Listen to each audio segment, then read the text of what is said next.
E aí, pessoal, bora falar de uma lenda?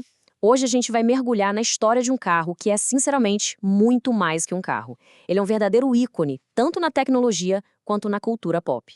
O nome Supra vem do latim e significa superar. E olha, poucas palavras poderiam definir tão bem a jornada desse carro.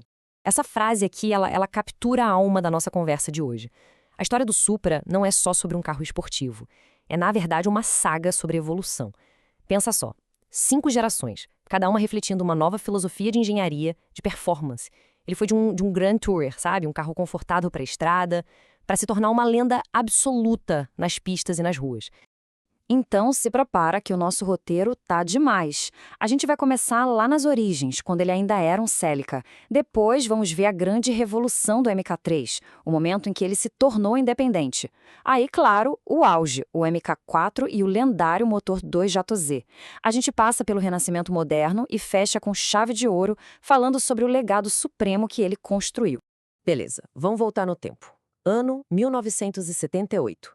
A Toyota tinha uma missão bem clara: competir com a linha Z da Datsun, que era super popular na época. E a solução dos caras foi genial. Eles pegaram o chassi do Celica, que já era um sucesso, deram uma esticada nele e colocaram um coração novo, maior e mais forte. Lá no Japão, ele era o Celica XX. Pra gente aqui no resto do mundo, ele ficou conhecido como Celica Supra. E essa engenharia inicial, gente, foi a base de tudo. O chassi foi esticado uns 13 centímetros. Por quê? Para caber um motor de 6 cilindros em linha, a configuração que virou a alma do Supra. Aí veio a segunda geração, o A60, que foi ainda mais longe. Ele começou a ter versões diferentes, uma performance e outra luxo. E o mais importante, foi aí que ele ganhou suspensão traseira independente. Isso, na prática, mudou o carro da água para o vinho em termos de dirigibilidade.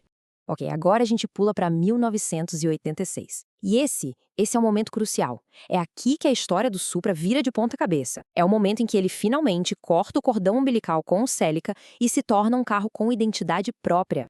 Olha só que interessante. Enquanto o Celica virava um carro de tração dianteira, o Supra fez exatamente o oposto. Ele fincou a bandeira e disse: "Eu sou tração traseira com motor de 6 cilindros em linha." Essa decisão foi fundamental. Ela liberou os engenheiros da Toyota para focar em uma coisa só: criar uma plataforma de alta performance sem fazer concessões. O Supra se tornou de fato o carro-chefe esportivo da marca. E aí vem uma pergunta importante. O MK4, o sucessor dele, leva quase toda a fama, né?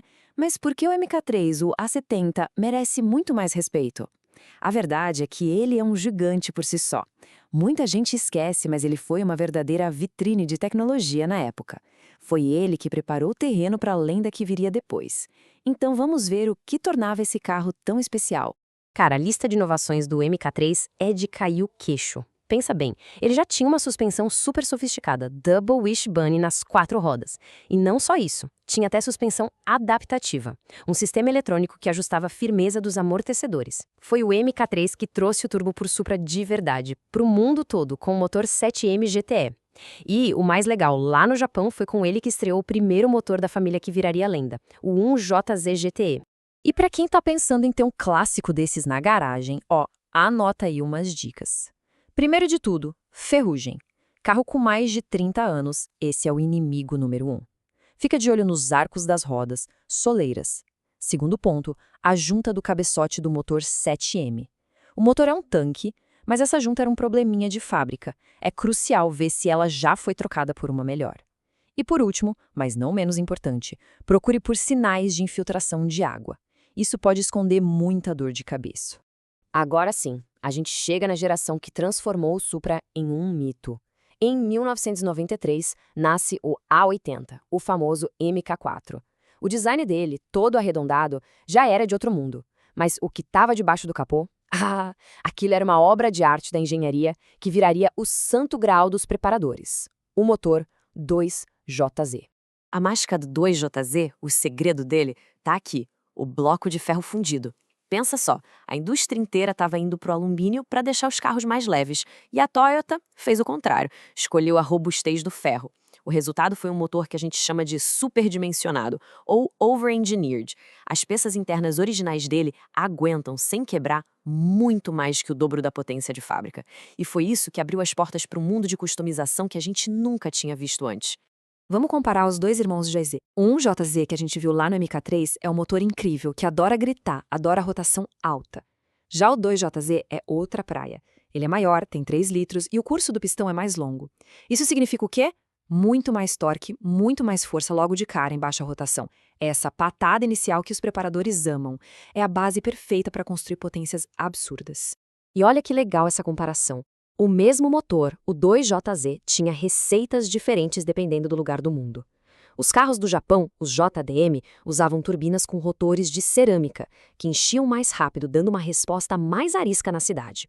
Já os modelos de exportação, para a EUA e Europa, vinham com turbinas de aço, muito mais parrudas, prontas para aguentar mais pressão. E não parava por aí. Injetores maiores, comandos de válvula diferentes, tudo isso para dar mais potência e, claro, driblar o famoso Acordo de Cavalheiros do Japão, que limitava a potência declarada em 276 cavalos. Então, um silêncio. O hiato de 17 anos. Até que em 2019, o nome Supra voltou. A quinta geração, o A90, nasceu de uma parceria que deu o que falar, uma parceria com a BMW. Foi um movimento estratégico que trouxe esse ícone de volta, direto para a era digital. E aqui a gente tem um baita choque de filosofias. De um lado, o MK4, a lenda analógica, um carro que ficou famoso não só pelo que ele era, mas pelo potencial infinito do que ele poderia se tornar. Do outro lado, o MK5, uma máquina de precisão digital. Ele é mais ágil, é recheado de tecnologia e focado em entregar uma experiência de pilotagem perfeita assim que sai da concessionária. E os números não mentem. Esse gráfico deixa bem claro. A lenda do MK4 está no seu potencial, na preparação. Mas o A90, o modelo novo, já sai de fábrica com bem mais potência.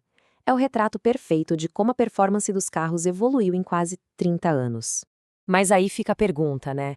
Como que um carro esportivo, mesmo sendo incrível, vira um item de colecionador que vale uma fortuna? A resposta, meus amigos, vai muito, mas muito além da engenharia. Olha esse número. É de assustar. Essa é a estimativa de valor para 2025 de um Supra MK4 turbo manual em perfeito estado. Isso é mais caro que muito supercarro 0 km. E o mais louco é que o preço não para de subir.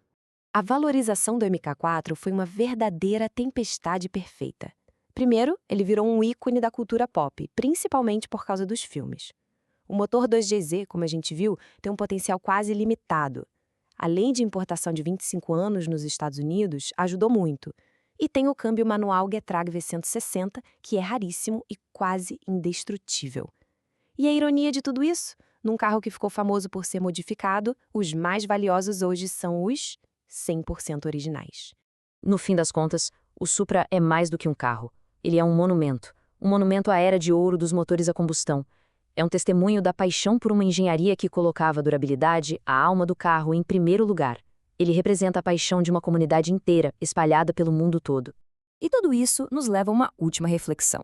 Agora, com a indústria indo de cabeça na eletrificação, em um mundo de carros definidos por software e eficiência, será que a gente vai ver de novo ícones de engenharia superdimensionada como o Supra?